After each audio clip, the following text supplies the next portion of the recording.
नमस्कार साथियों, आप सभी का हमारे YouTube channel KS competitive study में स्वागत है। आज हम लोग एक बहुत ही महत्वपूर्ण टॉपिक भारतीय संविधान का पढ़ेंगे, जिसका नाम है भारतीय संविधान की अनुसूचियां। भारतीय संविधान की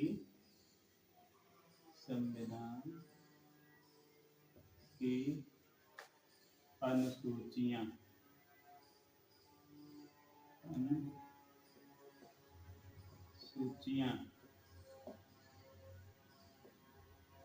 भारतीय संविधान की अनुसूचियां। तो इसमें देखेंगे, जब भारतीय संविधान बनकर तैयार हुआ था तो उस समय 8 अनुसूचियों का वर्णन संविधान में दिया गया था। तो प्रारंभ में कितने थी? प्रारंभ में कुल 8 अनुसूचियों का वर्णन था, अनुसूची थी। लेकिन बाद में आवश्यकता के अनुसार जैसे जैसे संविधान में अपडेशन होता रहा, उस तरीके से बाद में कितनी जुड़ी हैं? 4 जुड़ी। ठीक, तो कुल मिला के अब टोटल कितनी हो गई? कुल अनुसूची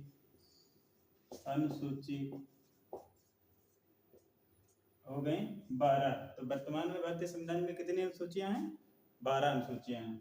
तो उनको हम लोग एक एक करके देखेंगे। अब सुनने में ये आता है कि एक बार पढ़ लिया गया, दोबारा फिर से 2-3 दिन के बाद फिर भूल गए। तो आज कोशिश करेंगे कि कुछ इस तरीके से पढ़ा जाए कि एक बार पढ़ लिया जाए तो फिर दोबारा भूला ना जाए। तो शुरू करेंगे पहली अनुसूची से। लिखेंगे प्रथम अनुसूची। प्रथम अनुसूची में क्या है? भारत के राज्य व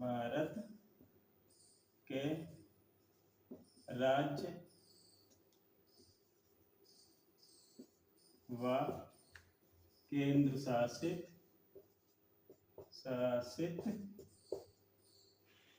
प्रदेश।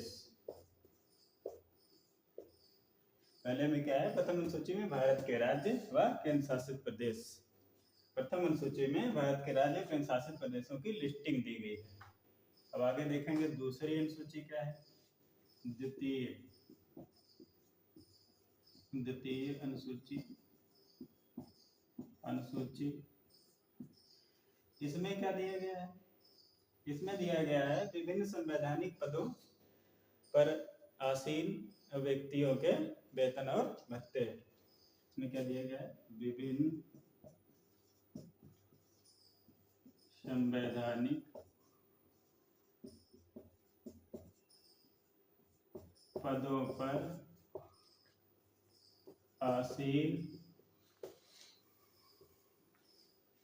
विभिन्न संवैधानिक पदों पर आसीन व्यक्तियों के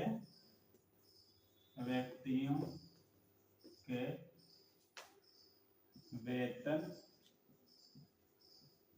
एवं भत्ते। यानी कि हर पद का एक वेतन और भत्ता होता है ना, तो उसका वर्णन अनुसूची 2 में दिया गया है। इसके अंतर्गत आते कौन कौन है? जैसे एग्जाम्पल के तौर पर इसमें कौन आता है? भारत के राष्ट्रपति,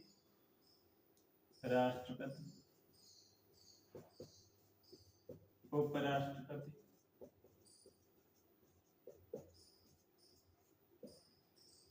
मुख्य न्यायाधीश, न्यायाधीश,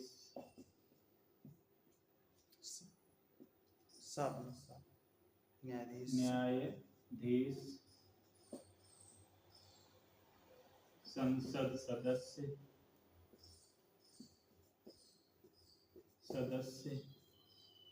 इत्यादि। संसद सदस्य इत्यादि के वेतन और भत्तों का इसमें वर्णन दिया गया है। तीसरी अनुसूची की बात अगर करें हम लोग, तृतीय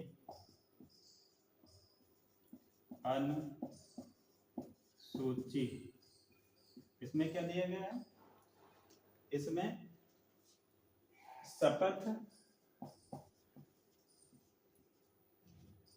का वर्णन दिया गया है, दिया गया है। इसमें क्या कहेंगे, शपथ का वर्णन दिया गया है। अब इनको याद कैसे करेंगे, बात ये है कि इनको याद कैसे किया जाए कि ये भूले ना। तो उसके लिए क्या करेंगे, देखेंगे पहली अनुसूची जो है इसमें क्या दिया गया, भारत के राज्य व केंद्र शासित प्रदेश, इनकी लिस्टिंग दी गई है पहली अनुसूची में। उसके बाद दूसरी अनुसूची में क्या दिया गया है, विभिन्न संवैधानिक पदों पर आसीन व्यक्तियों के वेतन एवं भत्ते, जिसमें कौन कौन आते हैं, राष्ट्रपति, उपराष्ट्रपति, मुख्य न्यायाधीश, सांसद सदस्य और इत्यादि, सभी का इसमें वेतन और भत्ता दिया गया है। तो तीसरी अनुसूची में क्या है, इनके शपथ या प्रतिज्ञान का वर्णन दिया गया है। यानी कि अगर इसको याद किया जाए तो इनको 1, 2 और 3 को मिला के कैसे याद करेंगे। तो जब हम कभी किसी जगह काम करने के लिए जाते हैं या सरकारी नौकरी के लिए अप्लाई करते हैं तो उसमें देखते हैं कितना वेतन मिलेगा हमको। जब वेतन हमारे हिसाब से सही होता है तभी तो हम उसको ज्वाइन करते हैं। तो पहले क्या करेंगे, जब वेतन की बात करें, कहीं भी जाएंगे तो वेतन की बात है, वेतन हमको पता चल गया, जब हमारे मन का वेतन हुआ तब जाके हम उसके लिए हाँ करते हैं। जब हाँ कर देते हैं तो क्या होता है, उस पद की जिसके लिए हम गए थे किसी कंपनी में या सरकारी नौकरी में, उसकी शपथ या प्रतिज्ञान इसमें दिलाया था, उसके शपथ दिलाई जाती है। शपथ जब दिला दी जाती है तब हम उसको काम करने के लिए तैयार हो जाते हैं या काम करना शुरू कर देते हैं। तो यानी इसको कैसे याद करेंगे, शपथ तभी लेंगे जब हमको पता होगा कि हमको वेतन क्या मिलेगा, क्या भत्ते मिलेंगे। तो याद हो गया। इसको याद करने का तरीका सबसे अच्छा यही है कि जब हम कहीं काम करने जाते हैं तो पहले क्या देखते हैं, वेतन देखते हैं, भत्ता देखते हैं क्या मिलेगा, उसके बाद ही हम किसी नौकरी को करना शुरू करते हैं। तो दूसरी और तीसरी अनुसूची अब मुझे लगता है याद हो गया होगा, अब कभी भूलेंगे भी नहीं। इसी तरीके से देखेंगे हम लोग, चौथी अनुसूची में हमारा दिया गया है, चौथी अनुसूची, इसमें दिया गया है राज्यसभा में सीटों का आवंटन, यानी राज्यों में राज्यसभा की सीटें किस प्रकार से होगी उसकी लिस्टिंग कहाँ है, चौथी अनुसूची में उसका वर्णन किया गया है, सीटों का आवंटन दिया गया। पांचवी अनुसूची में क्या है, पांचवी अनुसूची में क्या है, पांचवी अनुसूची इसके अंतर्गत विभिन्न राज्यों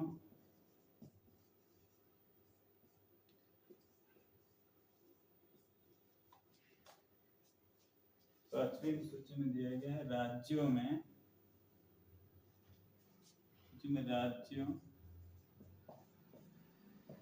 एवं केंद्र शासित प्रदेशों में SC व ST के लिए विशेष प्रावधान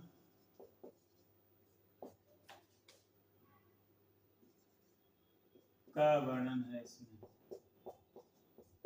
यानी पांचवी अनुसूची में क्या है, राज्यों के शासित प्रदेशों में जो SC और ST वर्ग के जो लोग हैं उनके लिए विशेष प्रावधान अर्थात उनके एडमिनिस्ट्रेशन की बात इसमें की गई है पांचवी अनुसूची में। इसी तरीके से देखेंगे छठवीं अनुसूची, छठवीं अनुसूची इसके अंतर्गत क्या दिया गया है, असम, मेघालय, त्रिपुरा व मिजोरम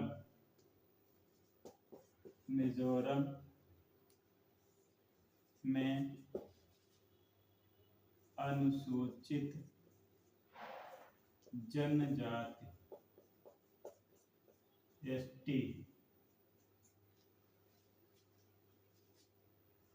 के लिए विशेष प्रावधान दिए गए हैं। तो दोबारा देख लेते हैं, पांचवी और छठी अनुसूची को मिलाकर याद करेंगे। पांचवी अनुसूची में क्या है, राज्यों एवं केंद्र शासित प्रदेशों में एससी और एसटी, किसका, केवल एससी और एसटी अनुसूचित जाति अनुसूचित जनजाति के जो लोग हैं उनके लिए विशेष प्रावधान या उनका प्रशासन कैसे होगा, इसके बारे में विशेष प्रावधान किए गए हैं पांचवी अनुसूची में। और इसी को जोड़ते हुए पढ़ेंगे छठवीं अनुसूची। इसमें क्या है, असम, मेघालय, त्रिपुरा व मिजोरम में अनुसूचित जनजाति, इसमें केवल अनुसूचित जनजाति एसटी वर्ग जो है उसके लिए विशेष प्रावधान जो है उनका प्रशासन कैसे होगा, इसके लिए इसी तरीके से देखेंगे सातवीं अनुसूची। सातवीं अनुसूची, इसमें क्या दिया गया है, भारतीय संविधान में 3 प्रकार की सूचियों का वर्णन दिया गया है। कौन कौन सी है, संविधान में 3 प्रकार की सूचियों का वर्णन दिया गया है। इसके अंतर्गत कौन कौन सी है, संघ सूची,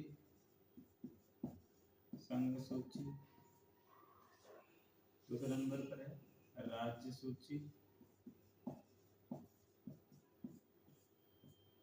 तीसरी है समवर्ती सूची। तो इसमें एक एक करके देखेंगे, संघ सूची में क्या है, राज्य सूची में क्या है और समवर्ती सूची में क्या है। पहले संघ सूची की बात करते हैं, तो इसमें पहले 97 विषय थे। वर्तमान में कितने हैं, वर्तमान में कितने हैं, 100।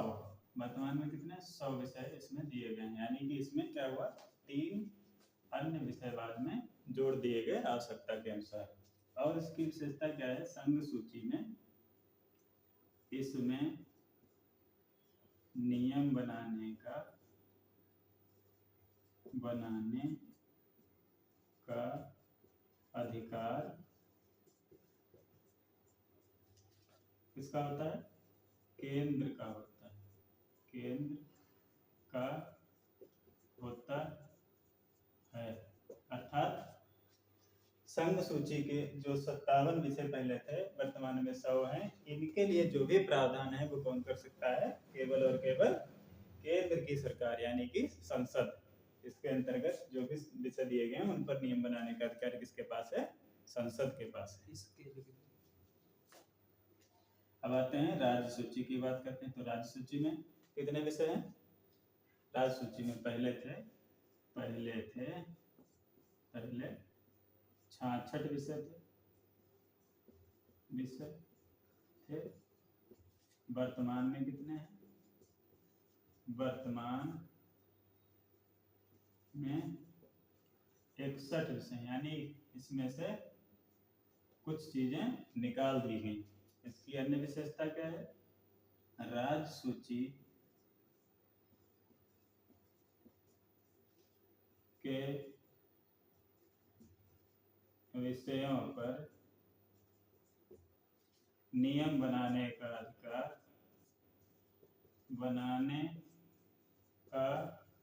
अधिकार राज्य सरकार का होता है, राज्यों का होता है, राज्यों का होता है। इसी तरीके से समवर्ती सूची, इसमें पहले कितने थे, पहले इसमें थे 47 विषय, 47 विषय थे पहले। वर्तमान में कितने हैं, 52 विषय, यानी कि इसमें भी बाद में कुछ चीजें और जोड़ दी गई तो संख्या हो गई 52। अब यहाँ देखते हैं संपत्ति सूची पे, यह ऐसी सूची है इसमें केंद्र और राज्य दोनों को नियम बनाने का अधिकार है, लेकिन जब कोई ऐसी स्थिति बनती है जहाँ केंद्र सरकार नियम बनाती है तो केंद्र सरकार के द्वारा बनाए गए नियम यहाँ पर ज्यादा प्रभावी होते हैं, किसके अपेक्षा? राज्यों के अपेक्षा। तो संपत्ति सूची पर, संपत्ति सूची में केंद्र व राज्य दोनों कानून बना सकते हैं,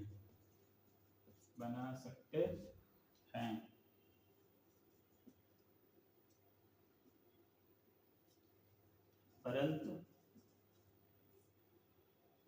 विवाद की स्थिति में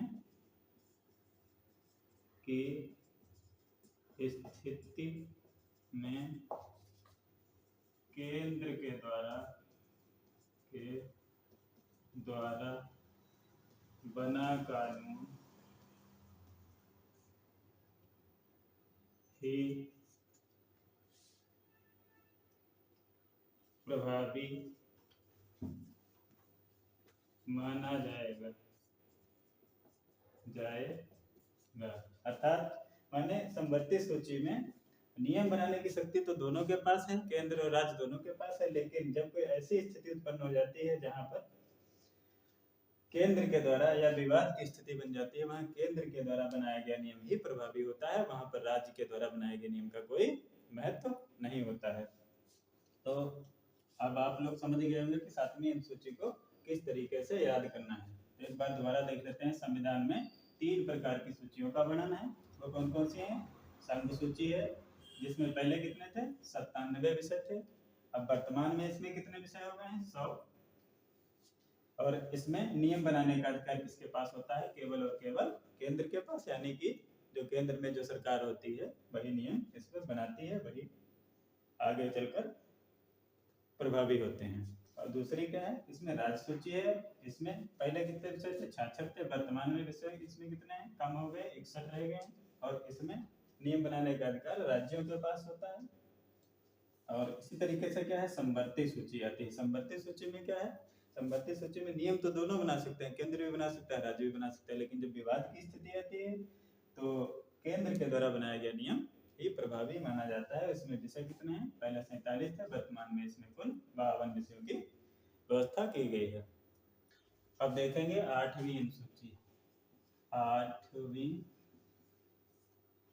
अनुसूची, इसमें क्या है? इसमें भाषाओं का वर्णन किया गया है। तो प्रारंभ में भारतीय संविधान में कुल 14 भाषाओं का वर्णन था। प्रारंभ में भारतीय संविधान में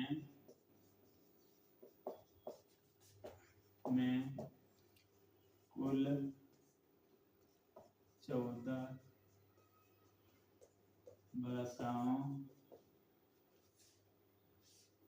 का वर्णन था, परंतु बाद में आवश्यकता के अनुसार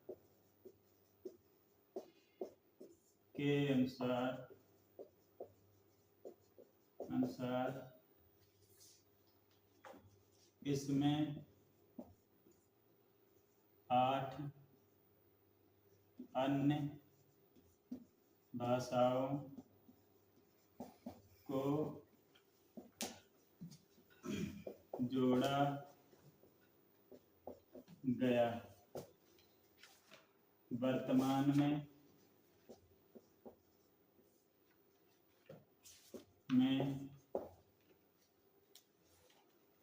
कुल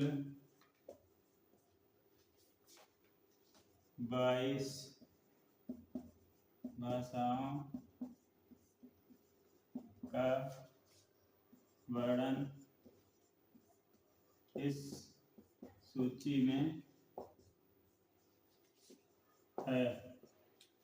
अर्थात 8वीं सूची जब भारतीय संविधान बनकर तैयार हुआ था उस समय केवल कितनी भाषाएं थी? 14 भाषाओं का इसमें प्रावधान था, लेकिन बाद में क्षेत्र विशेष की मांग को देखते हुए उसमें 8 अन्य भाषाओं को जोड़ा गया। तो वर्तमान में 8वीं अनुसूची में कुल 22 भाषाओं का वर्णन। तो आगे देखेंगे 9वीं अनुसूची। 9वीं अनुसूची, तो उस 9वीं अनुसूची आई कहाँ से, पहले ये बात समझने की है। तो संविधान में जब पहला संशोधन हुआ, प्रथम संविधान संशोधन ये कब हुआ था? 1951 में हुआ था। 1951 में प्रथम संविधान संशोधन हुआ, जिसमें 9वीं अनुसूची आई। प्रथम संशोधन 9वीं अनुसूची प्रथम संविधान संशोधन के द्वारा 1951 में जोड़ी गई।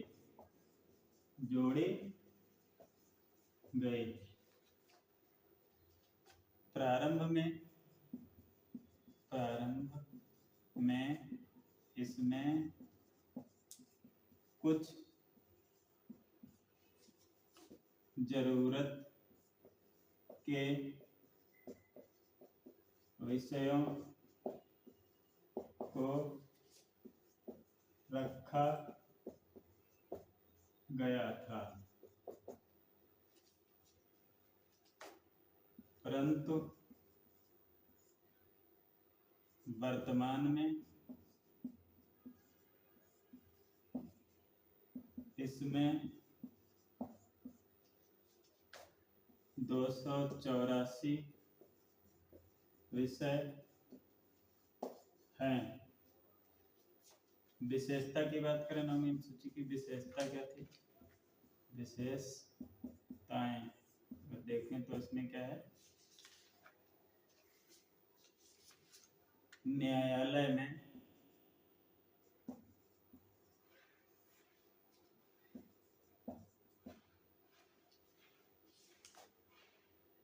सुनवाई है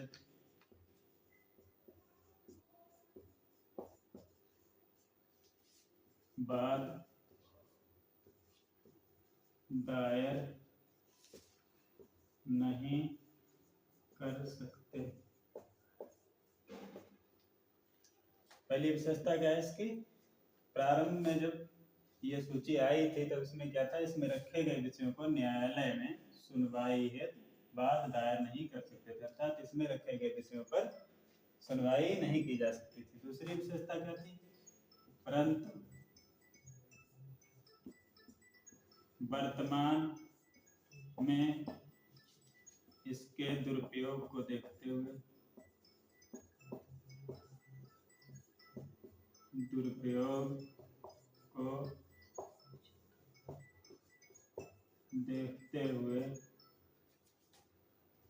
न्यायालय ने इसमें रखे गए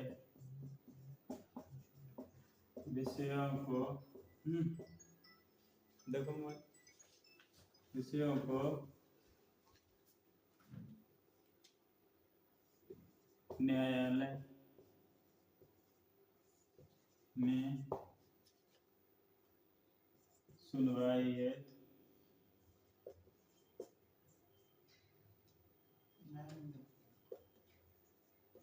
मान्यता प्रदान की।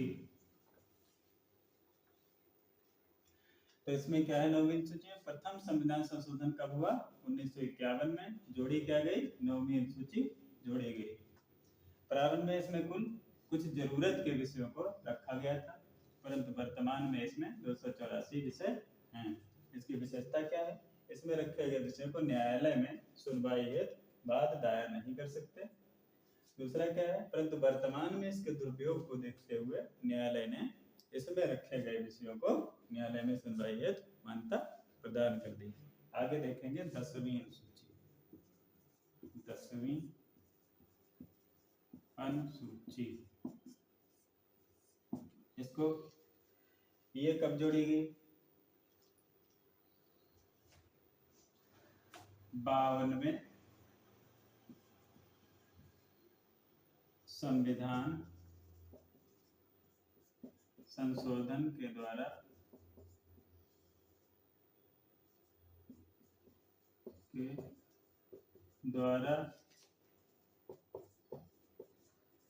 जोड़ी गई। इसका एक अन्य नाम क्या है? अन्य नाम दल बदल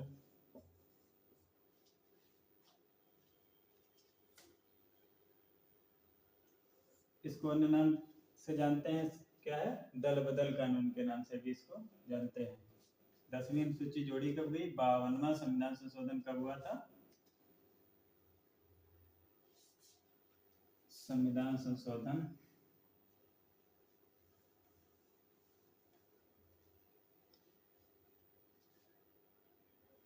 1985 के द्वारा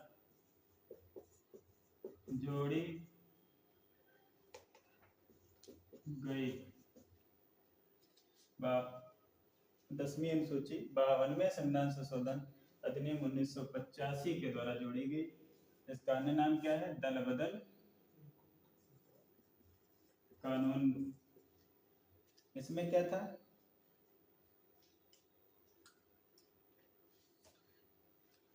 इसको देख लेते हैं। 52वें संविधान संशोधन 1985 के द्वारा जोड़ी गई, अन्य नाम दल बदल कानून। इसमें इसको लाने की आवश्यकता क्यों पड़ी? क्योंकि प्रारंभ में किसी भी सरकार को फुल मेजोरिटी नहीं मिल रही थी, तो कई सारे नए नए दल बनकर आ रहे थे। उसके नेता अपने लाभ को देखते हुए चुनाव जीतकर विभिन्न पार्टियों को अपने लाभ के अनुसार समर्थन दे देते थे। जब उनकी इच्छाएं पूरी नहीं होती तो वो तुरंत उस पार्टी को छोड़कर किसी दूसरी पार्टी में चले जाते थे और वर्तमान जो सरकार होती थी वो उसको गिरा देते थे। तो इस समस्या को देखते हुए स्थायी सरकार कैसे आए, तो उसके लिए संविधान में एक संशोधन किया गया, जिसको कहते हैं 52वां संविधान संशोधन। कब किया गया? 1985 में।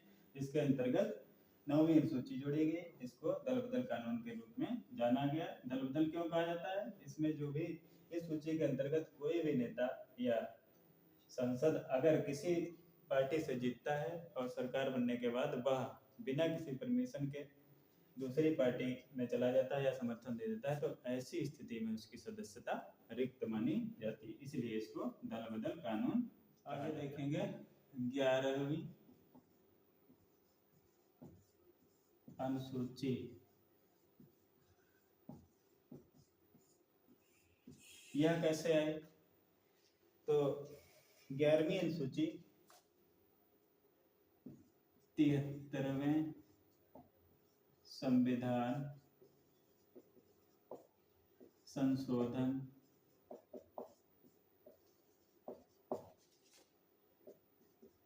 का वर्ष था 1992-93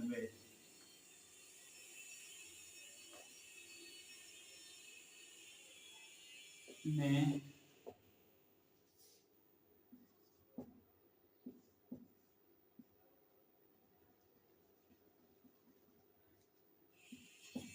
11वीं अनुसूची बनी।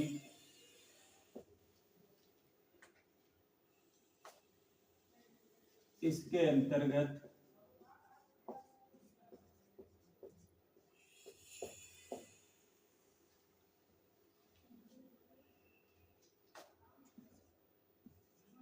पंचायतों के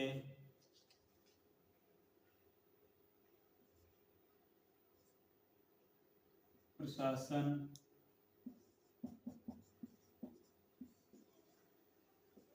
की व्यवस्था की गई। वर्तमान में इसमें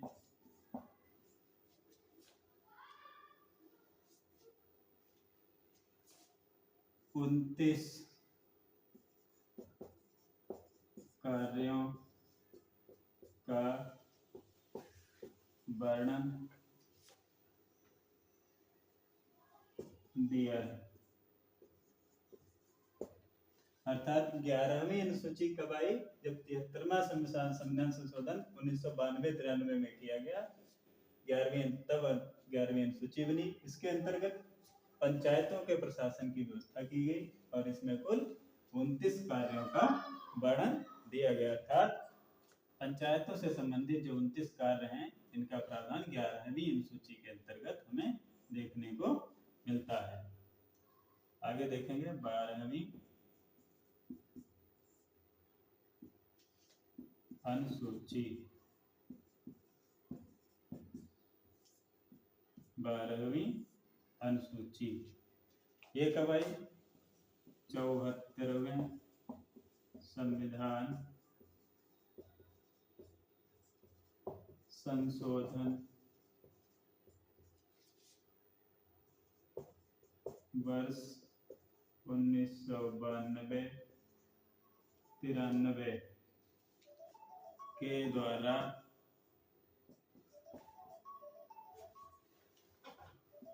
संविधान में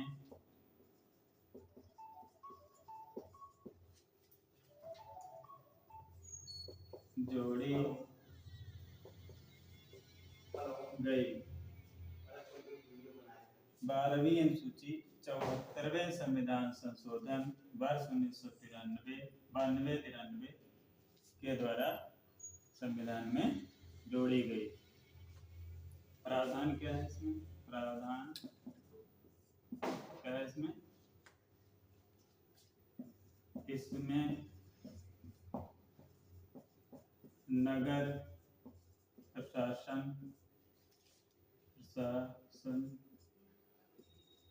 की व्यवस्था की गई है। कुल विषय इसमें कितने हैं? 18 विषय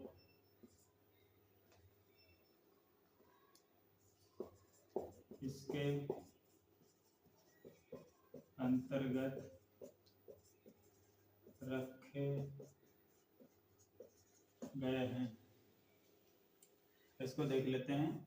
11वीं और 12वीं अनुसूची को एक साथ मिलाकर पढ़ेंगे क्योंकि ये काफी कुछ मिलती जुलती हैं। 11वीं अनुसूची कब आई? जब संविधान में 73वां संशोधन किया गया। कब किया गया? 1992-93 में किया गया। तो क्या क्या जोड़ा गया इसमें? पंचायतों के प्रशासन की व्यवस्था, जिसमें वर्तमान में विषय कितने दिए गए हैं? 29 विषयों को के जो कार्य हैं उनका वर्णन 11वीं अनुसूची में दिया गया। जब पंचायतों की व्यवस्था कर दी गई तो बात आई कि ये पंचायतों की व्यवस्था हो गई, तो फिर नगर की व्यवस्था कौन करेगा? नगर की व्यवस्था को क्या किया जाए? उसके लिए फिर एक और संशोधन किया गया संविधान में, जिसका नाम है 74वां संविधान संशोधन। कब हुआ? 92-93 में यह भी किया गया। उसके तुरंत बाद इसके द्वारा क्या किया गया? संविधान में ये 12वीं अनुसूची जोड़ी गई और इसमें क्या प्रावधान किए गए? इसमें नगर प्रशासन अर्थात नगर पालिकाओं के प्रशासन की व्यवस्था की गई। इसके अंतर्गत कुल विषय कितने रखे गए? तो 18 विषय इसके अंतर्गत रखे गए जो नगर के प्रशासन से संबंधित थे। इस प्रकार से हम देखेंगे कि आज हम लोगों ने भारतीय संविधान के एक बहुत ही महत्वपूर्ण टॉपिक भारतीय संविधान की अनुसूचियों का अध्ययन किया विस्तार से। ये ऐसा टॉपिक है जो आने वाली सभी परीक्षाओं जैसे कि यूपीपीसीएस हो गई, समीक्षा अधिकारी हो गई, अन्य इसी तरीके की वनडे परीक्षाएं जो होती हैं उनमें कोई भी ऐसा पेपर नहीं है जिसमें अनुसूचियों से कोई सवाल ना आता हो। 1 से 2 सवाल हर बार आते ही आते हैं। तो आज के बाद उम्मीद करते हैं कि इस वीडियो को देखने के बाद आपका कोई भी सवाल अनुसूचियों से संबंधित गलत नहीं होगा।